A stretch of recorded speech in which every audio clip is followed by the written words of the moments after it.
2022 в республике пройдет под эгидой поддержки материнства. Об этом в своем послании Государственному собранию Илтумен заявил глава Якутии Айсен Николаев. У народов Якутии в суровом климате женщина-мать всегда была источником тепла и душевного спокойствия. Была центром семьи, оберегая ее, наделяя любовью и созидательной энергией. В счастье всех матерей Якутии заключается счастье всего общества. Это наша важнейшая ценность и нравственная опора для успешного развития в настоящем и будущем. Утверждая это, я объявляю юбилейный 2022 год годом матери в республике Саха-Якутия.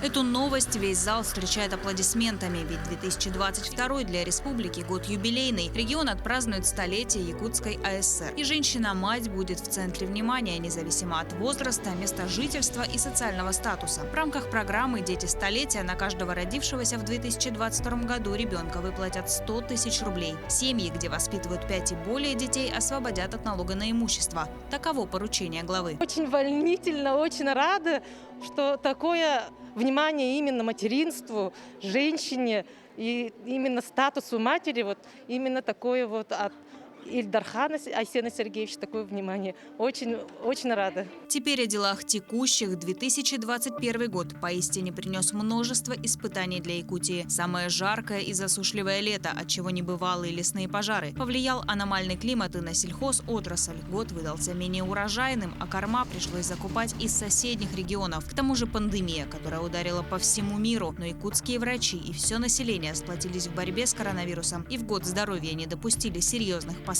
Айсен Сергеевич многое сказал о том, что приоритетно это самое главное человеку. Самая главная цель, задача поставлена в этом послании, чтобы было улучшение качества жизни наших граждан Республики Саха-Якутия. И 2021 год был объявлен годом здоровья, поэтому действительно год очень сложный был, уходящий. Бизнесу оказали весомую поддержку даже в условиях ограничений, а также по итогам 2021-го ожидаются рекордные объемы добычи газа и золота. Экономика восстанавливается и в общем промышленный рост превысит допандемийные показатели на 12,5%. Мы увидели, с какими экономическими и промышленными, производственными показателями приходит республика к столетию. И, конечно же, вот мы должны, наш глава поставил задачу, чтобы мы могли уже ответить на все вызовы, которые в современном глобальном мире идут вызовы, и мы, наша республика, наше население должно на это ответить. И следующий год будет действительно годом развития. Принят во втором чтении госбюджет республики, рекордный в своем роде. Доходная часть увеличена на более чем 32 миллиарда рублей. Почти половину расходов направят на социальную сферу. Колоссальные средства выделили и на поддержку сельского хозяйства. В 2022 году финансирование сельского хозяйства достигнет рекордного уровня – 12,5 миллиардов рублей. Будут введены новые субсидии на заготовку мяса, овощей, картофеля и зерновых. Субсидии на поголовье коров в сельхозпредприятиях и крестьянских хозяйств арктических и промышленных районов повысятся до 45 тысяч рублей на голову, а на поголовье кобыл с 1,5 до 3 тысяч рублей на голову. И эти средства, конечно же, пойдут напрямую аграриям и пополнят их доходы. Большое внимание глава в своем послании уделил транспортной инфраструктуре. Так, ежегодно в Якутии ремонтируют более 500 километров дорог. На следующий планку снижать не собираются. Кроме того, начинаются работы по мостовому переходу через Вилюй, первому, самому крупному объекту через эту реку из 4 планируемых. Также стартует основной этап строительства Ленского моста, главной связующей артерии проекта, который необходим всей России, а не только Якутии. Не обошли вниманием и авиаперевозки, и состояние взлетно-посадочных полос. Из 16 аэропортов, которые реализовываются в комплексном плане магистральной инфраструктуры, сегодня 2 уже отреконструированы, и продолжится работа на 11 аэропортах. И, соответственно, вновь начинаем еще 2, это Полярный и Уснер. Уверен, что все планы, поставленные сегодня главой, мы реализуем в следующем году. Столицу Якутии тоже ждут глобальные изменения. Уже начинают разработку мастер-плана города. В 2022-м приведут в порядок и дворовые территории по дальневосточной программе «1000 дворов». Более 30 километров дорог комплексно отремонтируют, а также создадут квартал труда – кластер, где смогут трудоустроить порядка 1200 якутян – креативных, молодых, перспективных. Курс развития Якутии подтверждает и показывает о том, что мы должны еще сильнее сплотиться и направить все свои действия в том, чтобы в действительности якутянин сегодня почувствовал новый образ жизни и новую культуру жизни.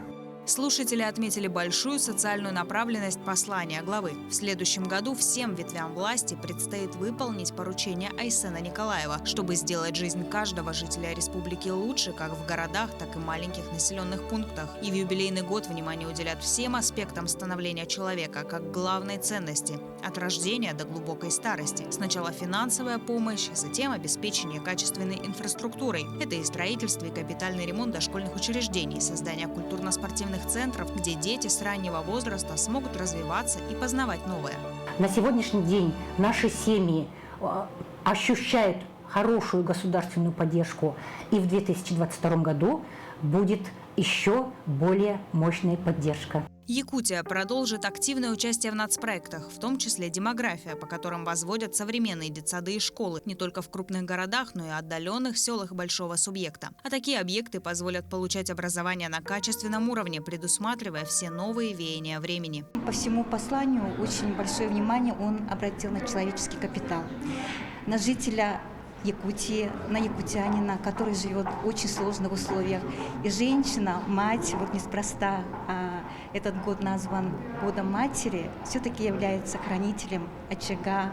От нее зависит счастье народа, счастье вообще всей нашей республики.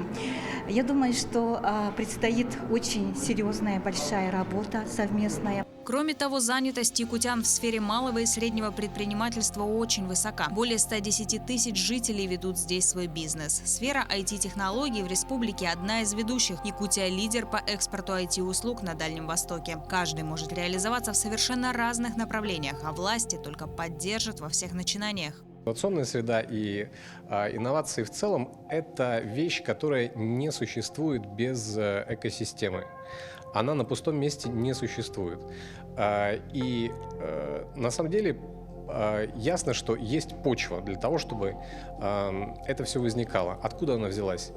На мой взгляд, это результат целенаправленных усилий руководства республики. И, конечно, вот это удобрение почвы для развития инноваций и IT, оно очень важно, оно должно продолжаться. В республике есть сейчас уже полный комплект, полный набор инструментов и институтов инновационной экосистемы. Конечно же, в послании Айсен Николаев обратил внимание на развитие здравоохранения, защиту лесов. Федеральное финансирование на профилактику и подготовку к пожарам увеличили кратно. Усилен и авиа- и наземный мониторинг. Подготовку к пожароопасному периоду начали заблаговременно. Уже сейчас закупают технику, а весной начнут отработку действий всех подразделений, чтобы не допустить последствий, которые обрушила на республику стихия в этом году.